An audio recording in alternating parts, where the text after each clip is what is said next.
What's going on, Trophy Kids? We get an awesome one here for you. We're back for the NFL show. We're breaking down every game, giving out our leans, giving out the bets we're actually placing this week, which we've been red hot on recently, and we're talking about some of the biggest NFL news. So buckle up. It's a good one. Let's go. And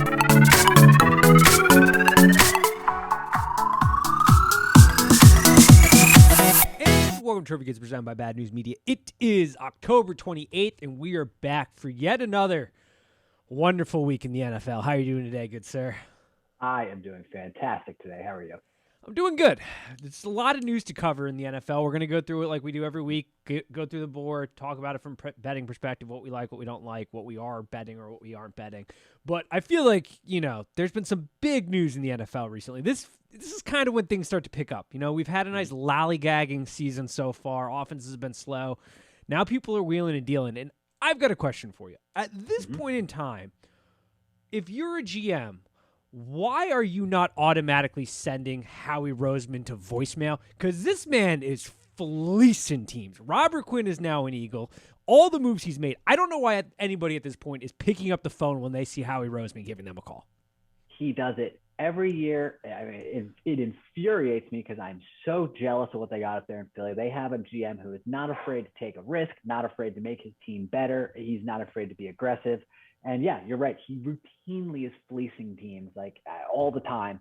And it drives me crazy. And it worked. I mean, it's worked before. We saw it in their Super Bowl run. They bring in like someone like Jay Ajayi, just something small like that. Changes the whole team. And yeah, I mean, if that defense really needed to get any better, I mean, I don't know, but they certainly did. It's crazy. It's crazy. Unreal. And people will point out, well, Robert Quinn isn't having as good of a year this year. He's getting older. All very valid until you start to factor in he received a lot more double teams this year because he's one of the only valuable pieces on that defensive line, and he's going to a defensive line that is already loaded. But this was the most staggering thing. I cannot believe what I read from Adam Schefter. Adam Schefter tweeted this out the other day. Even after trading for Robert Quinn today, C.J. Gardner-Johnson last summer, A.J. Brown, and moving up to get Jordan Davis on the draft day, the Eagles are still scheduled to have 6 picks in 2023, including 2 in the first round. Theirs in the Saints pick. What is going on? Unbelievable. I mean, how is that possible? I'm so jealous. I mean, they can, if they want to, they can move into the top 5 of the draft. They have the capital to do it. 2 first rounders, ship another one next year. I mean, unbelievable. It infuriates me. It pisses me off as I just watch my team just be so conservative and just be terrified. And Ron Rivera is more worried about week to week than long term. I hate it. I mean, the Eagles. As an Eagles fan, you have to be ecstatic because you look at the NFC landscape. There isn't really any dominant team right now outside of them. And the 2 teams that present maybe the largest threat have aging quarterbacks, and they're just fizzling out in the worst possible way, which we'll talk about. And all you are doing is getting better assets. You still have a lot of draft capital. It's unbelievable. Another big shocking development today is Bengals season's over. Ja'Marr Chase out 4 to 6 weeks with a hip, and we are going to finally get a test of Zach Taylor's an idiot. The talent has just been exceeding him theory that I've been rolling with here for the last two years plus, 3 years probably at this point, because that's the piece that makes the engine go at this point. That is their biggest asset. He is sort of their bail it out. He's their fuck it, we need a big play kind of guy. And without him, do the Bengals really have a slot or a spot to kind of continue moving as they have been? Because they've been getting better the last 2 weeks. Or do they need to go out and make an acquisition? Is there anybody out there that maybe comes top of mind to you? I mean, it's going to be tough for them, especially because this isn't like a season-ending injury necessarily. So they may not, but may want to like not make a move because like when he comes back, you know what I'm saying. Yes. But I mean, it's a big blow to their team. Obviously they're the best wide receiver trio in the NFL. However, Ja'Marr Chase's health is by far the most important of the 3, Yes. Just with his ability, just to stretch the field, just to take attention off of others. So yeah, that's going to be a big loss. Obviously T. Higgins fantasy stock, that's rising. Same with Tyler Boyd. But yeah, it's going to be tough. And then you just got to see how is, Zach Taylor going to react to that, and how is he going to adjust? And that's a concern of itself. It is. There is one player, see if you agree with me here, that I think is out there that could maybe be a relatively cheap pickup. It's a great point, though. This is not a season-ending injury, so it's not like let's panic and freak out just yet. But there's a guy that I think if I am the Bengals, I'm at least making an inquiry about because he may be relatively cheap and provide some boost. Brandon Cooks down in Houston. The man does not offer the same skill set as Jamar Chase, but he offers the same-ish ability of being able to stretch the field. He's in the late part of his career. Houston doesn't have a lot going on. They might be willing to part with him relatively cheaply. I feel like Cooks might be somebody to at least inquire about. I don't hate it. Obviously, Cooks isn't going to hate it. He's used to being shipped all over the NFL. So I wouldn't think he'd hate going to a team like Cincinnati where he could compete, be on a competitive team. I wouldn't hate that. And then, we already know you can't have too many skill positions in the NFL. So when Chase comes back, they'll find a way to get everyone on the field. It'll be fine. Yep. Yeah, I don't hate the idea. It just depends on cost. Like I said, you're looking for a cheap stopgap, if anything, if you're even looking for that at this point. I think it's not worth a call. There's a couple other guys that might be worth a call. We're seeing deals. I mean, I expected Robert Quinn to go for a lot more than he did, and he went for a measly 4th-round pick. So, who knows what the market might look like, and the Texans might be willing to part given they are in full rebuild. Let's talk about some games. We'll talk about some other big news as we get to the games. Thursday night, we're not going to break down too much because we are recording this on Thursday before the Thursday night game. But my Buccaneers play the Ravens. Lines at 1.5, over under 46.5. And this team is at a breaking point. I am too young to be getting an ulcer, and I feel like after what I watched on Sunday, I should have one developing. I am convinced at this point Brian Leftwich doesn't know his left from right hand. That man is incapable of calling anything resembling a somewhat competent offensive game plan, and it's showing because at this point, last year we heard all the rumors about how, Tom Brady and Leftwich would work all week on a game plan, and then Bruce would come in there and screw it all up. Well, Bruce is gone. He's no longer affecting that. Tom's had to take a step back. He's off every Wednesday now to hang out with his family that's crumbling.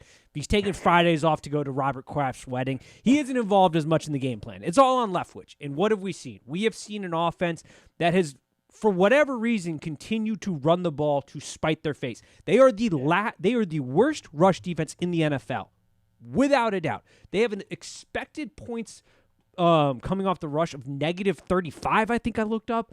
This team is garbage. And we continue to look to run the ball. Yeah, let me see. It was, -35.99 expected points off the run. Dead last in the NFL rush offense. And yet we still continue to look to run the ball at a higher clips on first down than we did last season in the last 3 games. That metric. Who do we play the last 3 games? Teams that had decimated secondaries. The one time we found any rhythm and rhyme last week was when we started to pick it up and be super aggressive on first down and throwing the ball more in the second half. We get into the red zone early in the game. We call some dumb plays. Mike Evans has the worst drop I've ever seen in my life. This is the breaking point at this point. If this feels like a must-win game because the NFC landscape is wide open right now. But if we can't compete against a Baltimore Ravens team that has a decimated secondary right now, really banged up, and we can't throw the ball and move the ball tonight, we're in trouble, folks. Yeah, I mean, you pretty much said it pretty good. The team can't run the ball at all. That's a big issue when your quarterback is, I don't even know how old Tom is at this point. 43, 44. I think he's 44. I don't know. So that's a big issue. And just, you're going to give me Baltimore here on plus money. That's kind of what I'm probably gonna lean towards. But the good thing is, it seems like every team in the NFL right now is 3-4, and the NFC South is terrible. So you could be fine. That is our saving grace at this point. Is the NFC South is absolutely trash, and we should be fine to make the playoffs. It's getting to the playoffs. It's getting healthy. It's getting Ryan Jensen back. It's just super concerning. The last 3 games playing, when we played the Steelers, Panthers last week. 2 secondaries that were completely banged up, missing their biggest attributes in the secondary, and yet we still had a higher clip of rushing the ball on first down than we did last season average. We saw an uptick in that. We weren't super aggressive on first down throwing the ball when Tom Brady has one of the highest EPAs on first down throwing the ball in the NFL right now. He's still got it. It's just like, to me, it all seems to be on Leftwich at this point because I'm not in the building, but I would assume given the role Tom Brady has taken this season, not showing up for the first 3 weeks of training camp, taking Wednesdays off, more taking a step back, he's probably involved less and less with the game plan. You have a defensive-minded head coach in Todd Bowles who wanted to run the ball more. This team can't run the ball more.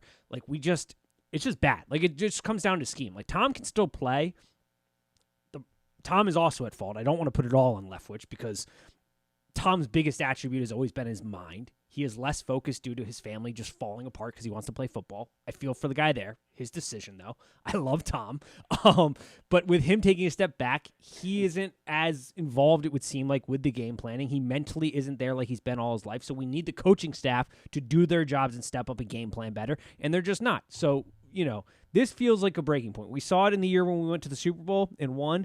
It was that bye week. It was a very line drawn in the sand. We had that bye week. We came back from the bye week. The offense was revitalized. We changed our game plan, used more play action, more 2 tight end sets, heavy tight end sets, which Tom liked. We attacked the middle of the field.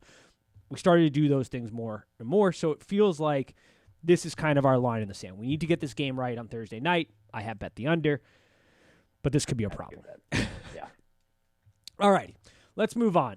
The London Jaguars taking on the Denver Broncos. Line is at 2.5, over under 39.5. And our boy Russell Wilson just continues to have a week after week. This man is in the aisles just doing P90X while his team's trying to get a little shut-eye. What are we making of this game? And more importantly, the continuing saga of Russell Wilson. Like I said last week, I mean, we need a welfare check. I think this guy, I don't mean to talk so terrible about him. I feel like there's doctors in big white coats running around looking for Russell Wilson right now. I don't know what's going on with this guy, but whatever. He still goes to children's hospitals and stuff, so he's a good guy. Yes. But probably a great dad, good husband, but just a weirdo. He is so weird, dude. He is so weird. But this game's tough for me just because I have just such a tough time betting on Russell Wilson right now with how he's playing. But I love this Broncos defense so much. And Trevor Lawrence, it's not working out for him. And I could just see him really struggling against the secondary. I'm leaning Broncos. This might not be a game that I bet on until literally when I wake up Sunday morning at 8:30 to begin my bets. But right now, I'm leaning Broncos just based on that secondary. And Trevor Lawrence is struggling. One thing I am kind of excited about is them shipping off James Robinson. It becomes the ETN show. And I think that's kind of how it should have been from the start. One thing I'm concerned about, he holds that ball like way out. He's got to tuck that ball a little better. But I'm looking forward to that. But I'm going Broncos, probably. I'm glad you brought up the secondary because I feel like that's the part that has been overshadowed by the Russell Wilson show. This secondary is unreal. Elite of the elite at this standpoint. I think I read today they've only let up 1 passing touchdown or something between the 2 corners. Unbelievable. Patrick Surtain is playing out of his damn mind. And that is a very good point because if the Jags can't get the running game going, Trevor Lawrence doesn't have a prayer in this game. I've been watching. I'm not, not a body language expert, but from my couch, it does seem like Trevor Lawrence right now lacks that kind of fiery leadership that quarterbacks generally need to get this teams going. Because the Jags have been in games, but they don't feel like they know how to win games yet right now. And it comes down to it. I can't identify a guy in the sidelines that's really kind of firing them up and leading them. And to Trevor Lawrence's, I guess, maybe credit is he's never had to do that in his career. He was on a great high school team, great Clemson team. He's having to learn that in the NFL. Yeah, that's an interesting point because he has always seemed like a super chilled, very laid back guy. And I don't know if it's just the flow that might add to it. But Mr. Sunshine over there on the sidelines. Yeah, exactly. He's always seemed so chill and laid back. So yeah, there probably is some truth to that he really doesn't. He may not, get super fired up and lead the boys or something. I don't know. Yeah, that's kind of a theory that I kind of agree with probably. Yeah, it's kind of what I'm noticing because we see it with all quarterbacks in the NFL, the ones that really win, the Peyton Mannings, Aaron Rodgers, Tom Brady's, Patrick Mahomes. There are moments in the game where you got to be fired up and kind of getting the boys going, and it just doesn't seem like they have that right now, and that falls on him. And, it's something he can certainly learn. Maybe he is doing it. It doesn't appear that way from my couch, at least, which I guess is a statement in of itself. But that is the appearance that is being given. Travis Etienne is a monster. If they can get him going, though, they have a shot. But if the Broncos have their way, that's what makes me nervous to bet this game. I'm not betting the Jags. I don't know if I'm going to bet the Broncos just yet, but I'm for sure not betting the Jags because that secondary for the Broncos is so terrifying to deal with. Yep. All right, Bears Cowboys. Line is at 9.5. This has been on the move down. I believe it opened 10.5 this week. Over under 42.5. The Bears. I mean, who saw that coaching staff putting together an excellent game plan against Bill Belichick and the Patriots? Because I did not. That's not something we've seen in quite some time from the Bears organization. They completely stumped the entire coaching staff. I mean, they destroyed the Patriots. And it made me feel great about our 12-7 victory over the Bears beforehand. but yeah, I mean, this is a big spread. Obviously, Dallas, clearly the better team. But it's just some of these teams in the NFL, like Dallas, I consider just very ironic because they haven't been this in so long. In my opinion, they're a very defense-heavy team. And it'll be interesting to see how, that defense handles Justin Fields. If Fields is able to run around, maybe he can actually make some things happen, because I do think he's going to be on the run a lot. But something about that Dallas offense, I know they put up 24 points last week, but I don't know how much I trust them to cover 9.5 against, even though I think the Bears they've shown to be bad at times, but just maybe I'm having a little Monday hangover from that Monday night performance. But yeah, I think I'm going to go with Bears. Give me 9.5. Yeah, Justin Fields, this is going to be a scary game for him to try to get out alive. In the NFL right now, he is seeing pressure at a 34.2% rate per dropback, highest in the NFL. Next closest is 29 at Ryan Tannehill. And the game within the game we talked about last week, Detroit Lions offensive line versus the Cowboys defensive line. Are they as good as we think they are? Because the Lions are a great offensive line.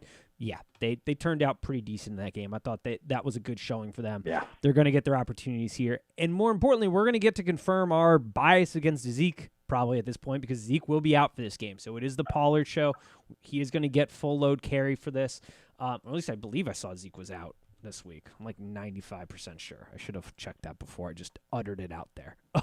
There is one little I haven't looked to see what the numbers are, but I could see this being a Diggs interception game. Just obviously Fields, he's leading the NFL in off target passes, and he's going to have moments where he's going to have to rush his passes. So if there's a little Diggs prop wager, I don't hate that. I don't either. I like that call right there as well. It'll be interesting. We're going to get it's going to be a lot of confirmation, potentially bias here for our views on this. But yeah, tough, good confidence build on the road in New England, but I do think Dallas has this game. Don't really know what to do the spread at this point. It's a little too big probably for me to jump on it. I guess I maybe lean Cowboys, but it's not. That's like gun to the head. I got to pick a side. I think I'll probably stay away from that game for the most part. Yeah. Saints Raiders.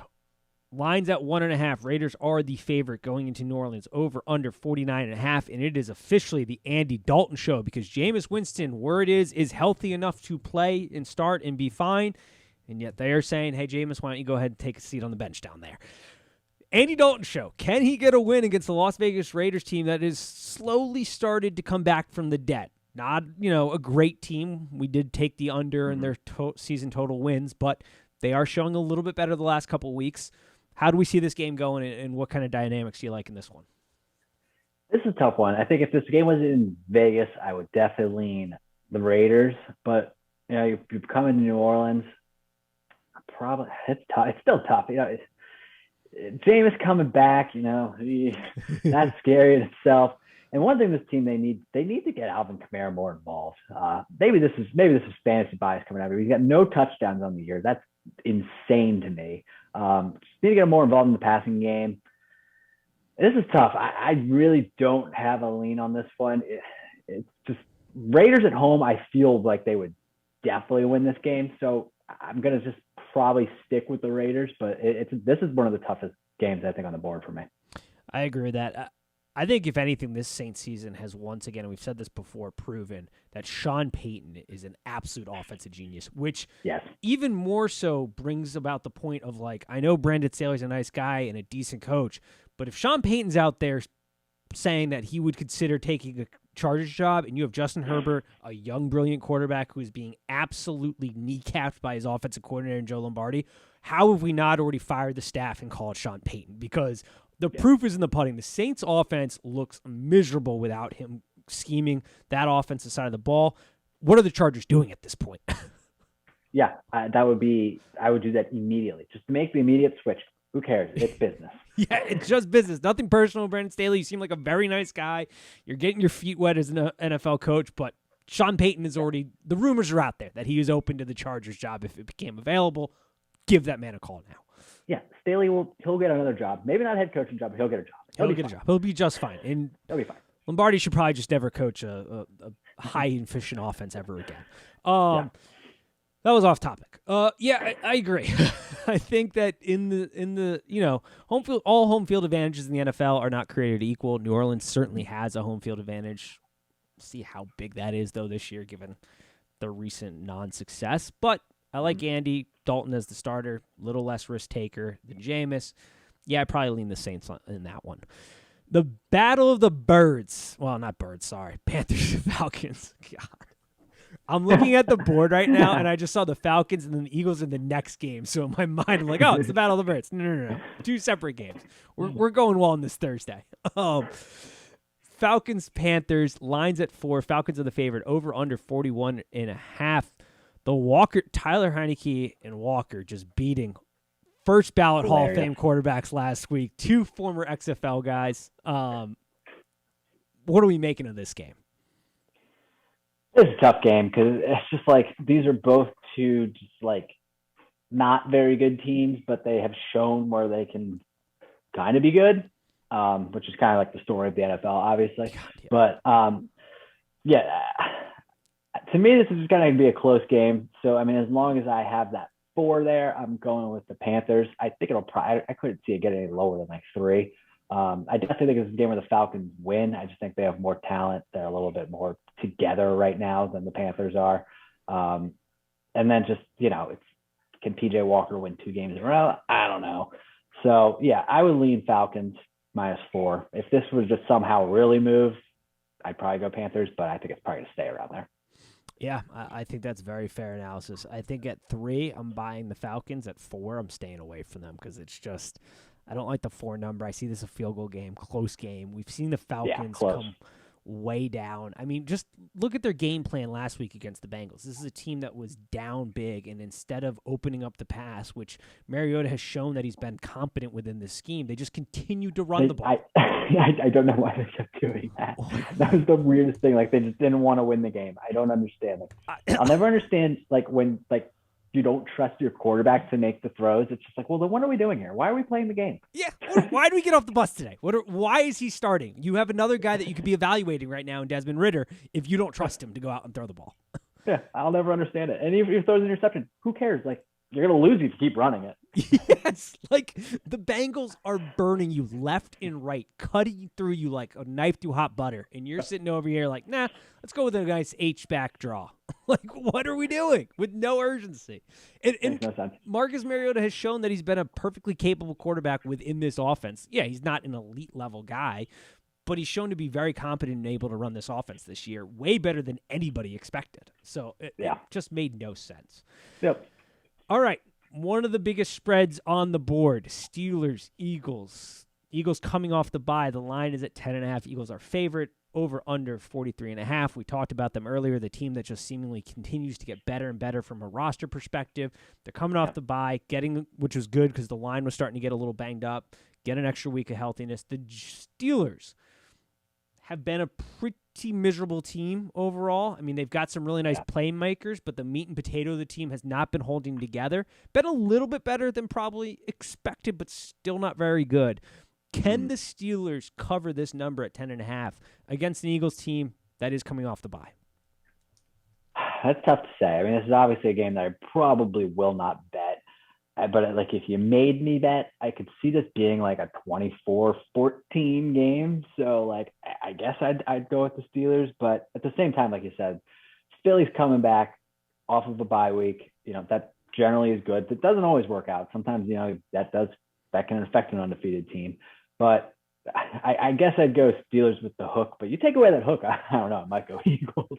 It's very fair. Might be worth buying a point here, folks. Yeah. It's interesting because, I mean, the Steelers have been a miserable team. It doesn't really matter. They can't really run the ball at this point. So Nope. it's not going to be a non-factor here against the Eagles. And that's the area where you'd have to try to take advantage of this Eagles team because Kenny Pickett is just not equipped, I don't think, to beat this secondary at this point in time. This is one of the better secondaries in the league at this standpoint. Sure, Philly's got some nice pieces in their wide receiver room. Kenny Pickett may develop to be a good quarterback. We're going to kind of wait and see on that one. I don't have the highest of hopes, but we'll see. But at this point, it's just the pieces aren't there offensively. So then you flip the field as well. Secondary's a little banged up, hasn't been playing great.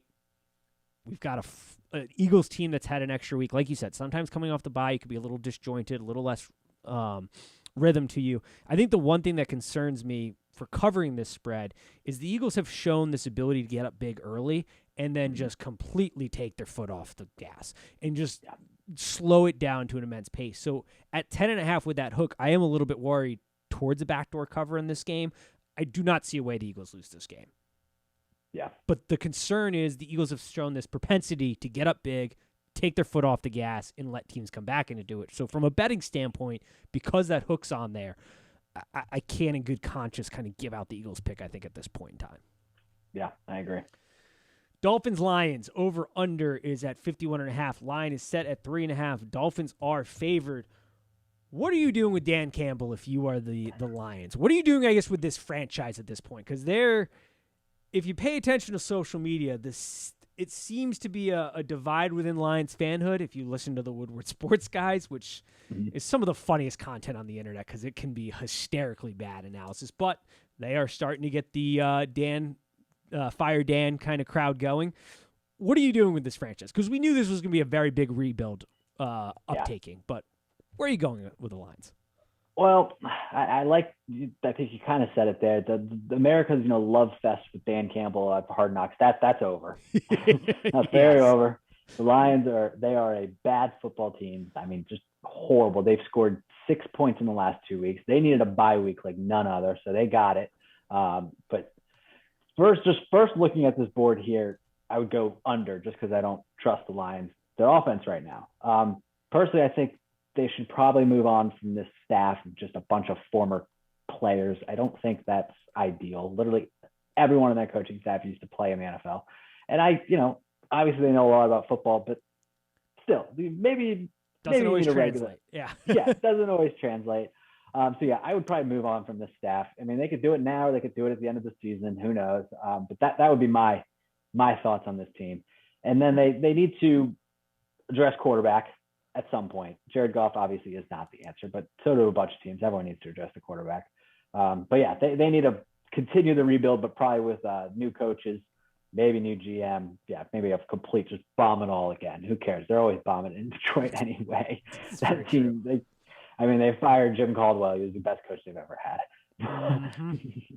But yeah, that's what I would do there.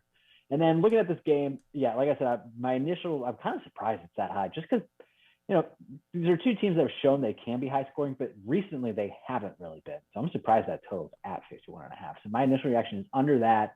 And I know it's in Detroit, it's at the Dome, but still, I'm still going with the Dolphins just because this Lions team, they've scored 6 points in the last 2 weeks, in the last two games. That's terrible. Yeah, it's not good. I think from the organizational standpoint of the Lions, I think Brad Holmes is a good piece for your GM and vice president. I like the way he's going about and building this team because he's building it from a good core. What's he done? He's gotten your offensive line secure. You don't have to worry about the offensive line. So when you do eventually get your quarterback, they're coming into a situation where they're not going to have to play with their hair on fire, dodging live bullets every time, getting killed like Justin Fields because they're going to have good protection up front. You've got some nice pieces from a passing game. Running game still needs to be upgraded, but a good start. And then defensively, you're starting to build a good defensive line. You need to get some help in the secondary and the linebacking core.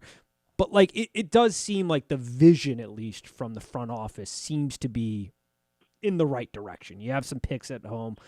I'd be interested to see if this coaching staff makes it to the end of the season, mainly because I feel like Dan Campbell's not the guy who's going to want to cut his coaching staff. but it kind of feels like you got to make a move, because if not, you're probably out the door. If you don't make a move, especially defensively, because that defense has been like Swiss cheese at this point. Miami's interesting. I do think they are the side in this one. To your point, the Lions' offense has been absolutely miserable. Jared Goff had a nice initial boost in the first part of the season. He's tapered right back off to what we've expected out of his quarterback play and his ability to lead this offense. Miami's lost a little bit of explosiveness. I think they get that back here in this game.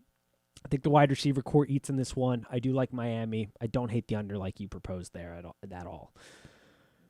Alrighty, Cardinals-Vikings. Lines at 3.5. Vikes are the favorite. Over under 48.5. And we saw some life out of the Arizona Cardinals for the first time all season.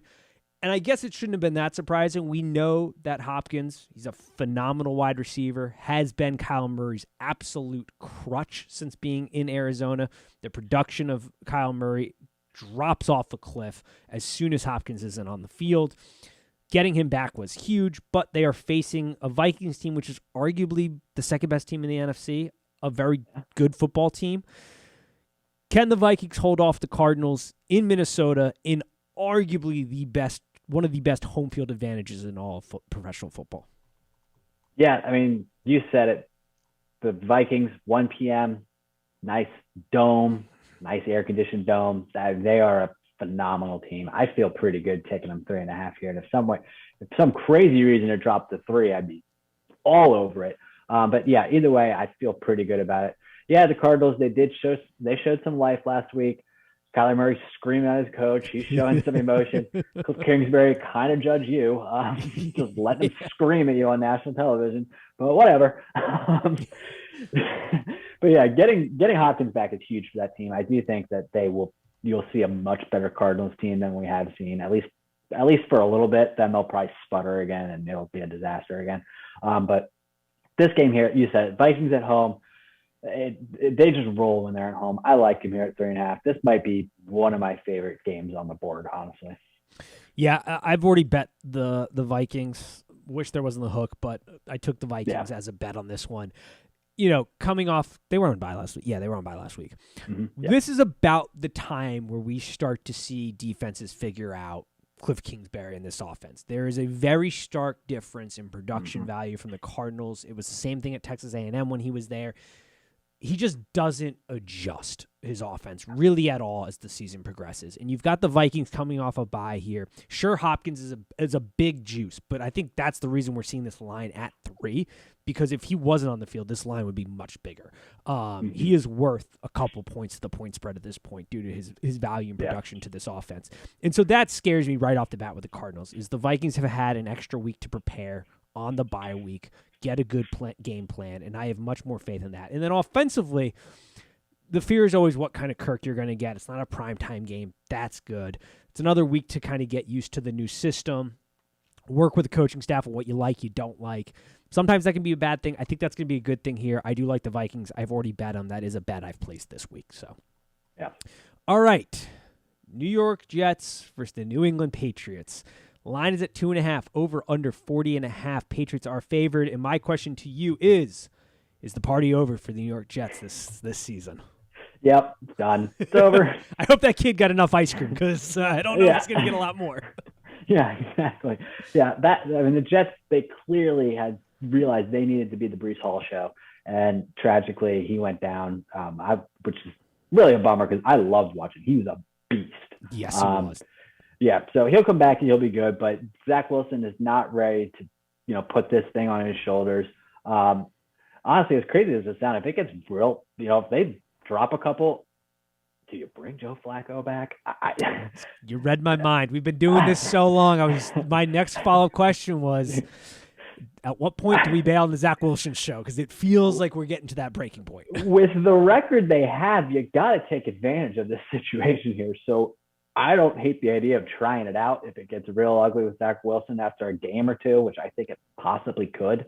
So, yeah, and then you look at the Patriots. I mean, I don't know. What the hell are they doing out there? So, yeah, I'm kind of surprised by the line. This seems like, to me, just like such a pick 'em. But I guess I'd go Patriots, but not not confidently at all. Yeah, like if you're a money line better and you don't, mind the bad juice that you're taking, money line Yeah. Patriots feels like a pretty safe bet at this point. 2.5. I don't love it, but I like it more than 3, and I'd love it more at 1. Yeah, the party's over for the Jets. I mean, the Hall show, that man was running out of his cleats every game because that offensive line production, now to their credit, they are very banged up on that offensive line. So what that team could be if they had a healthy offensive line could be drastically different. But what Hall was able to do was incredible. And I like Carter. I liked him in college. He's an electric back, but he's not a feature back. So I lose that. And then you look at the Jets as a whole, a lot of young, exciting talent. And it does feel like we're getting to the point where we can truthfully say, you've been there since day one. I am getting there. That Zach Wilson is what's going to hold this team back. He's got a lot of natural athletic talent, but it just doesn't seem to be converting to the NFL whatsoever. And that's going to be a decision they have to make quickly here because the NFL is a physical game. It's a tough game. You see the injuries starting to pile up. That happens every year. You've got a good young core. You want to maximize that while they're on rookie deals, both defensively and offensively. You got to get the quarterback situation right. So I'm with you. I think things start to go ugly here. It's time to pull the plug and start to look at new plans. Patriots side, I think Mac Jones will be a little bit better. Tough situation to come into. I probably rushed him back a little too early there. I do think he'll have a little bit better success. They'll control the game by running the ball. Defensively, they'll be just fine. I do like the Patriots in this spot. Yeah.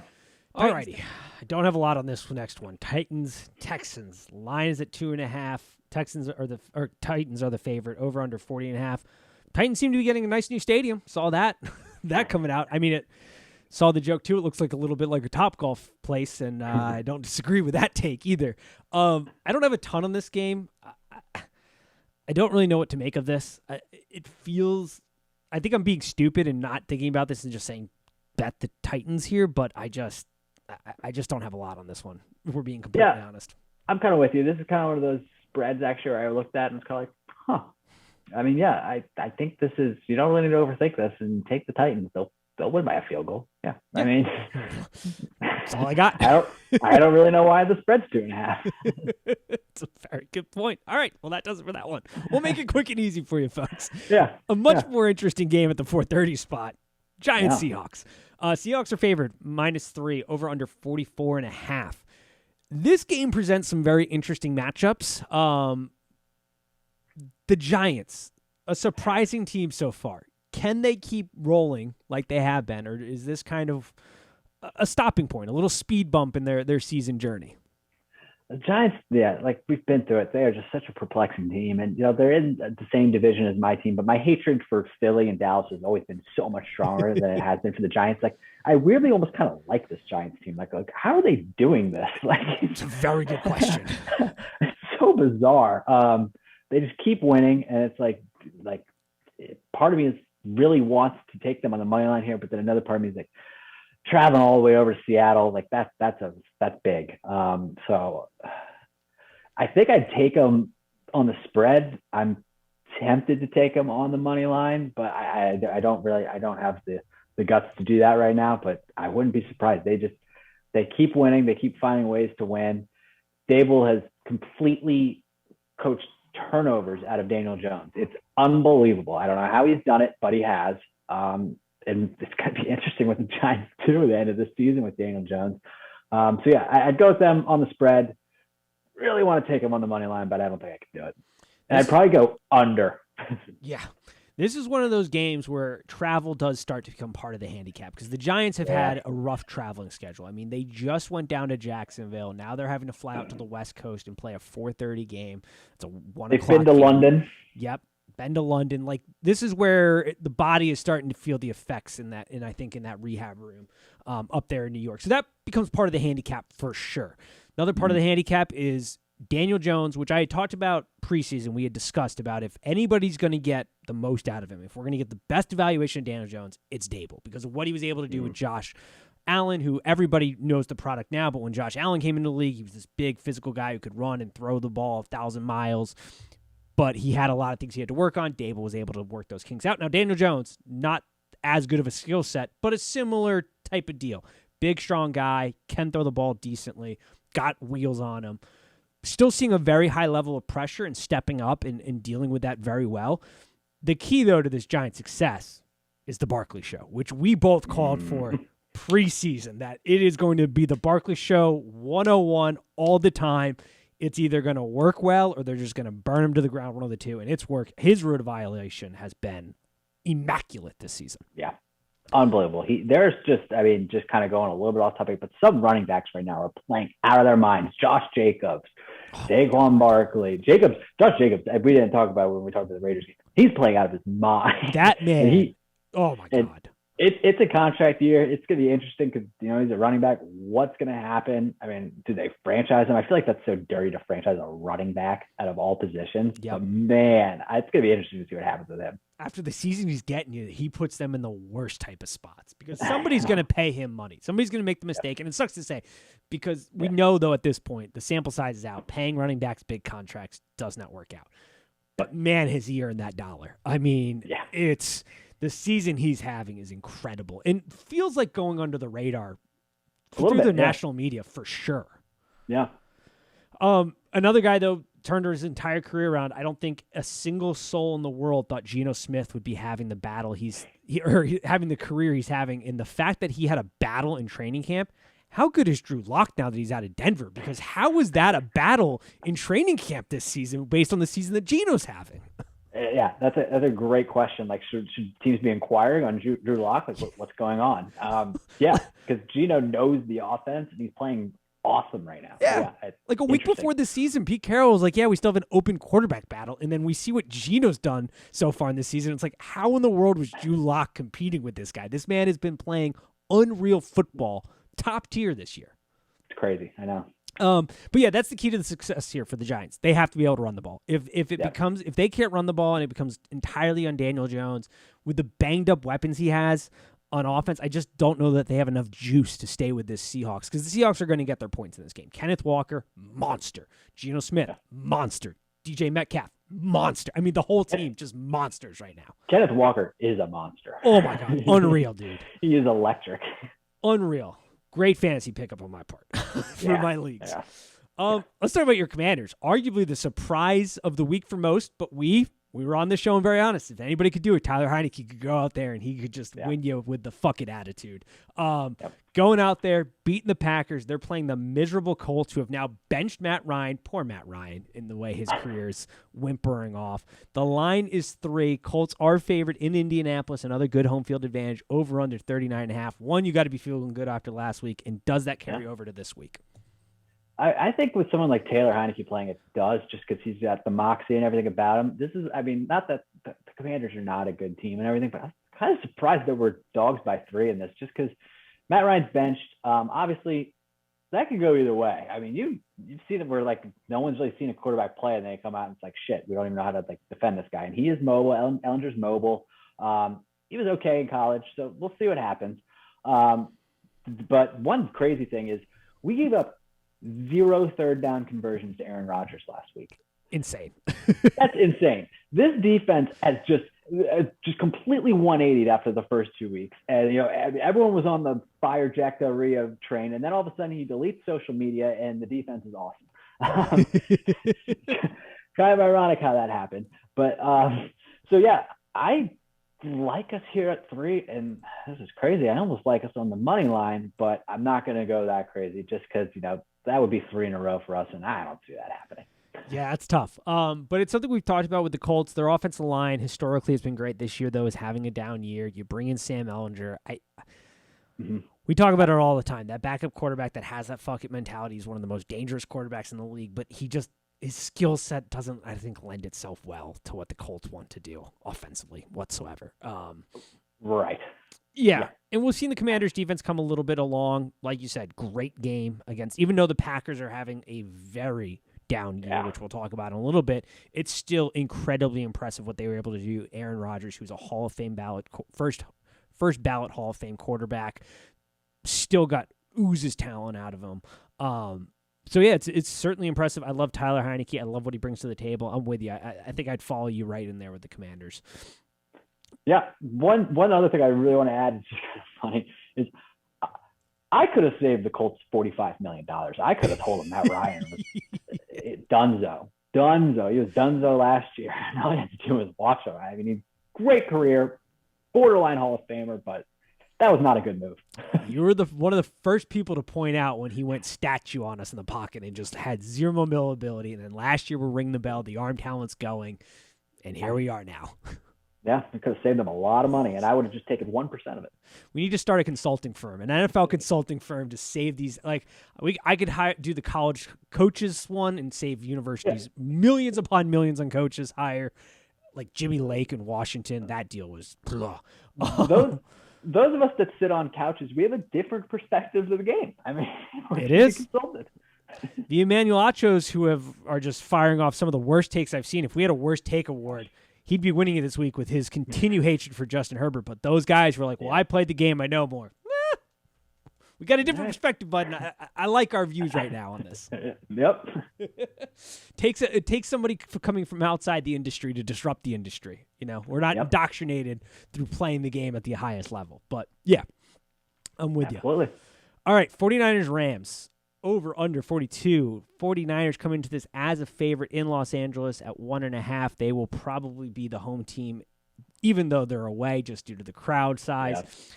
Kyle Shanahan has absolutely had Sean McVay's number in this. I know they got the better of them in the playoffs, but over their history, Kyle Shanahan has just owned him. Schematically, they've just beaten him to a pulp. Yeah. The Rams are struggling. A lot of stars on the team, but it's the other guys that fill out the roster that have been, if you can isolate their stars and go after the kind of the pawns on the board, this is a very, very beatable team, as we've shown. Do the Rams have enough juice to compete with the 49ers team that got beat up by the Chiefs, but is getting healthier and healthier week after week? And this presents I know it presents a way more favorable matchup than what the Chiefs were presenting. Yeah, this is an interesting game just because the Niners, they're 3-4. They're not a great team right now, but obviously they have that history. Kyle Shanahan, just that history of beating this team. So I'm probably going to go with them on that. But we've said it before. I think we think Kyle Shanahan is he's a great football mind. Yes, but he has like a .477 winning percentage. And it'll be interesting if he finishes this season with another losing record. That'll be like 2 winning seasons out of 6, 7, maybe. I don't even know at this point. So that's just something I've just kind of just been paying attention to. But the Rams, they're getting some players back. I do think Van Jefferson's coming back. I think that could help that offense a lot down the line. Not necessarily right when he comes back, but he will have.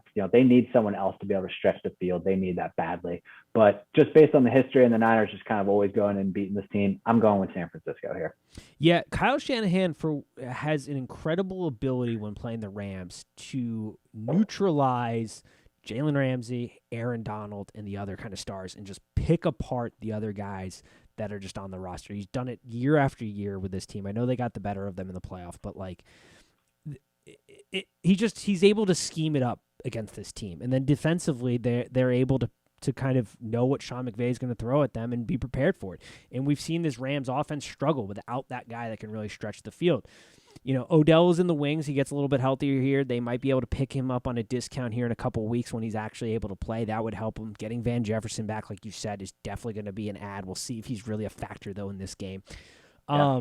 I go 49ers for the bet. I'm going to bet them at 1.5. I like their chances. But it's a great point you bring up with Kyle Shanahan. We know without a doubt that offensive mind-wise, he is one of the best the league has to offer. But there is a question, and some of it, there is the context that this 49ers team has struggled to stay healthy over the years, but still, a lot of teams, it's football. You got to get through that. And this is going to be an important year because of the way the NFC landscape is shaping up to be. If the 49ers can't make a run at this, and I think they can as long as they can get healthy, if they can't make a run at it, I think questions have to start be asking, is Kyle Shanahan maybe just an offensive coordinator guy and not a head coach? Yeah, it's interesting. And then one of the things that I think the Rams are doing that's kind of bizarre, you see it in the NBA, you don't really see it in the NFL. Them shutting down Cam Akers for potentially trading him was just very bizarre decision. They don't really have much running back depth. I don't know why they did that. Nope. Must be something going on. I don't know. It's just very bizarre. Yep. 100% agree with that one. All right, Packers-Bills, Sunday night. Bills are coming off a bye to absolutely pummel the Green Bay Packers on national TV on Sunday, but the number is 10.5. Over-under is 47.5. I don't think the Packers have a prayer to win this game, so the question now becomes, do they have a prayer or the ability to cover 10.5? And if not, what is your diagnosis as to why this team is struggling so much? So I do not think they can cover this giant spread just because they had a last minute touchdown against Washington. Washington almost covered this spread against Green Bay. So, and just from what I watched, and we've seen a lot from the Packers this year. First of all, Aaron Jones is their best wide receiver. Yep. They should just send him out on routes all day because they have no one to throw the ball to. I mean, they drop the ball. Rodgers, he gets rid of the ball in 1 second. I mean, he doesn't hold on to the ball like he used to. They don't have any developing downfield plays anymore. So they should just pretty much send Aaron Jones out on routes. It sounds like Allen Lazard isn't going to play. Rodgers likes Lazard, especially when it comes to throwing touchdown passes. So that's going to be tough.